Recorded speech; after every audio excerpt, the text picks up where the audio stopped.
የሚሰጣቸው የውስጥ የምዘና ስርዓቶች እንደ early grade reading assessment ኤግራ early grade math assessment ምናምኖች አይተን ውጤቱ በጣም የሚያስደንቅ እንደሆነ ገና 12ኛ ክፍል ፈተና ሳይሰጥ I think I remember የሶስተኛ ክፍል የንባብ ምዘና ሲሰጥ 20% አይሞላም መሰለኝ ማንበብ የሚችል የነበረው የሶስተኛ ክፍል ተማሪ 8ኛ ክፍል የደረሱ ልጆች ነበሩ ምንም ነገር ማንበብ ማይችሉ የሂሳብም ውጤት እንደዛ ነበር ከዛ በፊት ጀምሮ እነኚህ ነገሮች የትምህርት ኢንፍራስትራክቸር በትምህርት ላይ የፈጠረው ችግር ትምህርት ቤቶቻችን ምን ይመስላሉ የሚለው አሴስመንት ከፈተናው በፊት ነው የተደረገው በትምህርት ስርዓቱን ለመቀየር መወሰድ አለባቸው የሚባሉ ኢንተርቬንሽኖች ምን መሆን አለባቸው ተብሎ ዛሬ ጠቅላላ የዚህ ክብር ምክር ቤቱ አባላት ያነሷቸው ጥያቄዎች ከመምህራን ጀምሮ የተማሪዎች ያሉበት ሁኔታ የኢንፍራስትራክቸሩ ውጤት ምን ሊሆን ይችላል የትምህርት መሳሪያዎች መኖር አለመኖር ዛሬ የምናወራቸውና ከፈተናውን በኋላ እየወሰድናቸው ያላቸው እርምጃዎች የትምህርት ስርዓቱ የደረሰበትን ስብራት ያሳዩን ከፈተናው በፊት ነው እናውቀው ፈተናው ሲምፕሊ ያደረገው ለህብረተሰቡ ያለንበትን ሁኔታ መስተዋት ላይ አቁሞ ራቁታችንን አሳየ እሱ ኢምፖርታንሱ ምንድነው ህብረተሰቡን አነቃው therefore that's why we are አሁን ስለዛ ምናወራበት ምክንያት እንደ ህብረተሰቡ የውይይት መሰረት የሆነው ሆን ተብሎ ስንደብቀው የነበረውን ነገር ገልጦ ማውጣቱ አንደኛ የመጀመሪያው ኢምፖርታንት ነገር ይሄ ነው ሁለተኛ እነኚህ አሁን ዛሬ የቀረበው አይነት ጥናት ሊያሳየው የማይችለው ትልቁ ነገር በትምህርት ስርዓቱ ላይ የደረሰው ችግር all that ከጥራት ጋር የተያዘው ችግር መሰረቱ ዋና መሰረቱ በትምህርት ስርዓታችን በአጠቃላይ በህብረተሰባችን ዘንድ የደረሰው የሞራል ኮላፕስ ቤዚክ የሆነ ራይት እና ሮንግ የጠፋበት across the board it's not just በትምህርት ሴክተር across the board ትክክል የሆነና ትክክል ያልሆነ ነገር እንኳን መለየት ያቃተው ህብረተሰብ ነው መስረቅ ነውር ነው ሁሉም ሃይማኖቶቻችን ይናገራሉ but everyone ይሰርቃል በዚህ ከትምህርት ሴክተር ጋር በተያያዘ ማን ነበር ማይሰርቅ ኦር ማያሰርቅ አስተማሪዎች ይሰርቃሉ ያሰርቃሉ የመንግስት ባለስልጣኖች በየክልሉ ይሰርቃሉ በተደራጀ መልኩ ወላጆች ልጆቻቸውን ለማሳለፍ ይሰርቃሉ ኤንድ በእኛ መካከል ያለው ዲፈረንስ ምንድነው ለምን እንደዚህ በድንገት ሻርፕሊ ድሮፕ አደረገ ቢኮዝ ስርቆትን አቁመን አየነው then it told us exactly ምን አይነት ቦታ ላይ እንዳለ የዚህ የፈተና ውጤት የሰጠን ትልቁ ነገር እንደ ህብረተሰብ የደረሰብንን የሞራል ክስረት አሳየ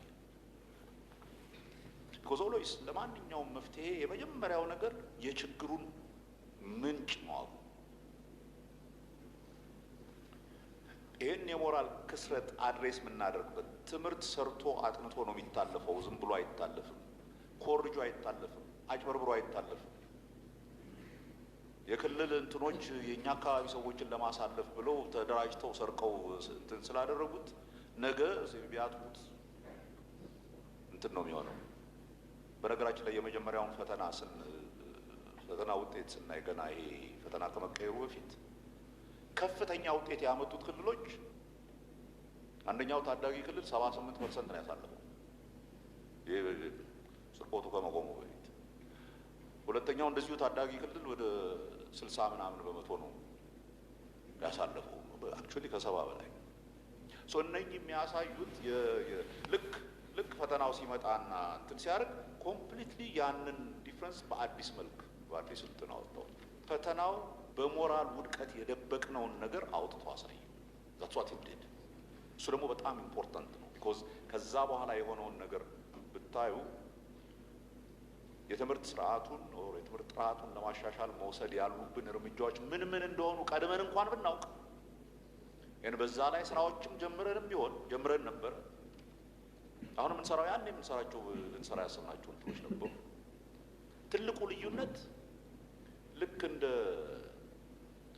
እህል ዘር ነው። የእህል ዘር ጭንጫ መሬት ላይ ብትዘራው አይበቅልም። ትምህርት በወደቀ የሞራል ኮላፕስ ባለበትና በአቋራጭና በስርቆት አልፋለሁ ብሎ በሚያስብ ተማሪና በዛ በሚያስብ ማህበረሰብ ላይ የፈለከውን ያህል አስተማሪዎችን ጥሩነት ብታስተካክል ምን ብታረግ ምንም ቦታ አትደርስም። ትሩስ ተማሪ ማንበብ አለበት፣ ማጥናት አለበት። የህይወቴ ከሪየሬ ከዛ ጋር የተገናኘ ነው ብሎ ማሰብ አለበት። that's what this exam has done። ይሄንን ያደረገልን ይሄ ፈተናና I think አሁን ለውጥ ቢመጣም የሚመጣው ማየት የጀመርነው አሁን ባለፈው አመት የተወሰነ ለውጥ አይተናል። ዋናው ምክንያት እንደዚህ ሁሉም በመስተዋት ራሳችንን ማየት ስለቻልንና ያ ደግሞ ካልተስተካከለ እንደ በፊቱ በአቋራጭና በስርቆት የሚገኝ እንደሌለ ሲታወቅ ተማሪ ማጥናት ጀመረ። ትምህርት ቤቶች ልጆችን ቅዳሜ እያመጡ ልዩ የቲዩተር ትምህርት መስጠት ጀመሩ። በቀን 3 ሰዓት ምናምን የሚማሩ የነበሩ ልጆች የትምህርት ሰዓታቸው እየጨመረ መምጣት ጀመረ። አስተማሪዎች ተደናገጡ። ቢኮዝ ዝም ብሎ እንደ በፊቱ የሚያሳልፉት ነገር እንደሌለ። ያ ነው ትልቁ የመጀመሪያውን ውጤት ወደ 5.2% ወር ምናምን ያሳደገውን ውጤት ያመጣው። በእኔ እምነት እሱ ነው። በሚቀጥለው ካደግን የሚያመጣው እሱ ነው። ቢኮዝ ይሄ ከስር መሰረቱ ከሪኩለሙ ከተቀየረ ጀምሮ መጽሐፎች እጃቸው ላይ ከገባ ጀምሮ ያለውን እንትን የምናየው ከሚቀጥለው አመት በኋላ እስካሁን ያለው ሙሉ ለሙሉ ባለፈው የትምህርት እንትን ያለፉ ተማሪዎችን ነው። ኦልዞ ለ2 አመት ለ3 አመት የተማሩ አሉ። ዘንድሮ ነው 4ኛው አመት ይሄ ፈተና የምትሰጡት። ስለዚህ ይሄ ፈተና የስ ህብረተሰቡን የደረስንበትን ውድቀት አሳይቶታል። ቬሪ ጉድ፣ በጣም ጥሩ ነገር። የስ ይሄ ፈተና የደረሰብንን የሞራል ክስረት ሁሉም ያውቅ የነበረው ግን ሊናገረው ማይፈልገው ሲደባብቀው የነበረውን ነገር አውጥቶ አሳይቶናል። that's also very good።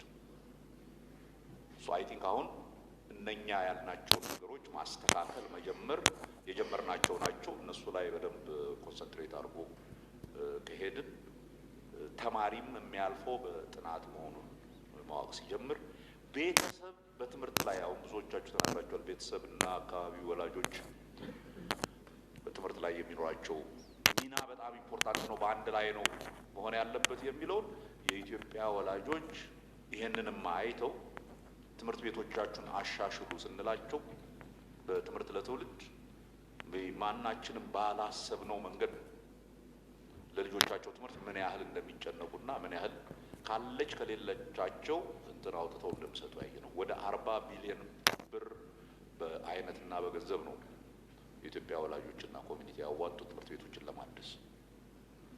ወደ 7500 ትምህርት ቤቶች ነው የተሰሩት፣ አዲስ ትምህርት ቤቶች። ወደ 30,000 ነው ዜሮ ክፍል ትምህርት ቤቶች የተሰሩት ባለፉት 2 አመታት። ወደ 22,000 ትምህርት ቤቶች ነው የተጠገኑት። ሶ ቤተሰብ እዚሁ ሲገባ ከዚህ አልፎ ገንዘብ ከማዋጣትና ከምን አልፎ ልጆቹን አጥንተሃል ወይ ሆምወርክህን ሰርተሃል ወይ ምናምን ማለት እና መጠየቅ ሲጀምር አይ ቲንክ የበለጠ እየተሻሻለ ይሄዳል ብለን እናምናለን። ጥናቱ እንደተባለው ሌሎች ጥናቶችም አሉ። ያ በጣም ነው ኢንከሬጅ ያደረግነው። ከጥናትና ምርምር ኢንስቲትዩት የተደረገውን ጥናት በጋራ አብረን ቁጭ ብለን ገምግመናል። የእኛንና የነሱን ጥናት ለማስተያየት ሞክረናል። ኤንድ ኤኒበዲ ሞር ጥናት ማጥናቱ ምንም የሚጎዳን ነገር የለም። ግን አንድ የተደበቀ ሚስጥር ልናወጣ የምንችል አድርገን አንየው በጥናቱ። ፕሮብለም ኢዝ ፊት ለፊታችን እኮ ቁጭ ብሎ ነው ያየነው የከረመው። ዝም ብለን የፖለቲካል ዊል ጠፍቶ የምንሰራው ነገር እንትን ባለማድረጋችን ነው እንጂ ገና ለውጡ እንደመጣ በተደረጉ ሰፊ የትምህርት ሴክተር ውይይቶች እኮ የትምህርት ሴክተሩ ችግሮች እነኚህ ናቸው ተብሎ በዝርዝር አሁን እዚህ ጥናት ላይም ሌሎችም ቦታዎች ላይ የተገለጹት ነገሮች ተነስተዋል። ሌላ በመጨረሻ ማለት የምፈልገው ከመምህራን ጋር በተያያዘ ያለው በመምህራን አካባቢ ልክ ሌላው የህብረተሰብ ክፍል ውስጡን ማየት እንዳለበት መምህራንም በደንብ ውስጣቸውን ማየት አለባቸው። መሰረታዊ የሆነ የሞራል ግዴታቸውን በፍጹም ችላ ያሉ በጣም ብዙ መምህራን ነበሩ። ምንም እንኳን በዛም ከባድ ጊዜ ቢሆን ሙያቸውን አክብረው የሰሩ ብዙ መምህራን የነበሩ ቢሆን በእርግጠኛነት ግን መንገር የምንችለው የኢትዮጵያ ሕዝብ እንደ የኢትዮጵያ ወጣቶች ካሁን በኋላ በትምህርት ሊቀልዱ አይችሉም። እንደ ህብረተሰብ የትም ልንሄድ አንችልም በትምህርት ቀልደን። አይ ቲንክ አንድ የምክር ቤት አባል ያሉት ናቸው እዚህ ምሽግ ይዘን በጠመንጃ እኮ የምንዋጋው ሲምፕሊ ቢኮዝ በንግግርና በውይይት በምክንያታዊነት መነጋገር ስላልቻልን ነው። ያንን ያላስተማርነውን ከየት ያምጡት? this is where we are።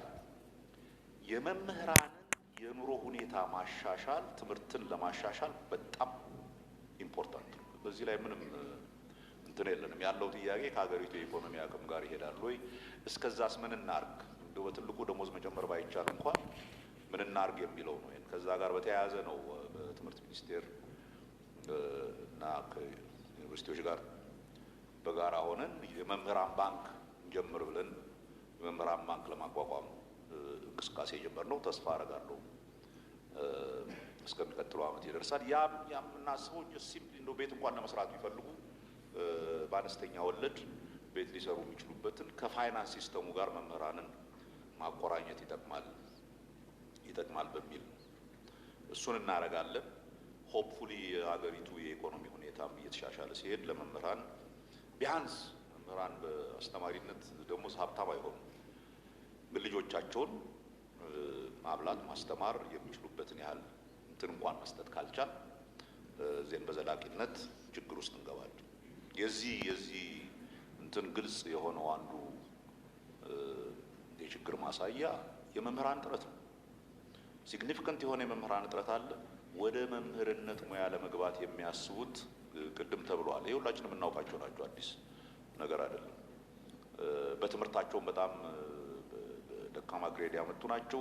በጣም ብዙ እንደዛም ሆኖ መምህራን አይ ቲንክ የትምህርት ባለሙያዎች በቅርብ አሰስ ባደረጉት እስከ 100,000 እና ከዛም በላይ መምህራን እጥረት አለበት። ኤንድ እየጨመረ የሚሄድ ይሄንን ቢያንስ በአጭር ጊዜ እንዴት እንፈታዋለን የሚል ብዙ ውይይቶች ሲደረጉ ቆይተው ነው አይ ቲንክ አት ዋን ፖይንት ተስፋ የምናደርገው በዚህ ዓመት ከቻልን እና ለሚቀጥለው ዓመት ተግባራዊ ማድረግ ከቻል ጥሩ ነው። ካልቻልን ግን ዴፊኒትሊ በ2019 የምንጀምረው የኢትዮጵያ ዩኒቨርሲቲ ሰርቪስ የሚባል ፕሮግራም ልንጀምር ነው። ይሄ ድሮ ዩኒቨርሲቲ ተማሪዎች እንደኔ እድሜ የጠገባችሁ ካላችሁ ታውቁታላችሁ።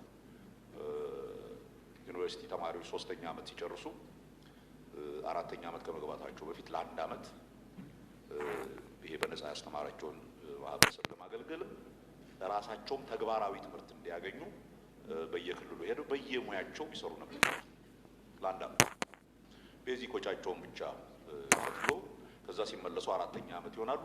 ብዙ ጥቅም ነበረው። አንደኛ ተመልሰው ዩኒቨርሲቲ ሲገቡ 4ኛ ዓመት የበለጠ በስለው ነው የሚገቡት። ስለ ማህበረሰባቸው የበለጠ አውቀው ነው የሚገቡት። ብዙ የሁለተኛ ደረጃ ትምህርት ቤት መምህራን ከዛ በኋላ እነኚህ ሰርቪስ የወጡ ልጆች ሲያስተምሩ አስተማሪነትን ወደውት እዛው አስተማሪነት የቀሩ ብዙ ሰዎች አሉ። እሱን ፕሮግራም እንጀምራለን ብለናል። እሱ በተወሰነ ጊዜ ያለብንን ችግር ይቀንስልን ይሆናል። ግን ባልናቸው በዚህ በጥናቱም የተነሱ ከዛ በፊትም አይደንቲፋይ ያደረግናቸውን ነገሮች በሙሉ ይዘን የጀመርነው ሲግኒፊካንት የሆነ ኤክስቴንሲቭ የሆነ ስራ አለ። ያንን ስራ እንቀጥላለን። ይሄ የሁላችንም ስራ ነው። የሁሉንም ትብብር ይፈልጋል። ግን ከባድ ስራ በፍጹም ቀላል ስራ አይደለም። ከባድ ስራ ነው። ግን ምርጫ ያለን ስራ አይደለም። እንደ ሀገር ትምህርት ከተበላሸብን ሆነስሊ ዶንት ኖ ለረጅም ጊዜ እንደምንሄድ ጥናቱ ይጠና ያልነው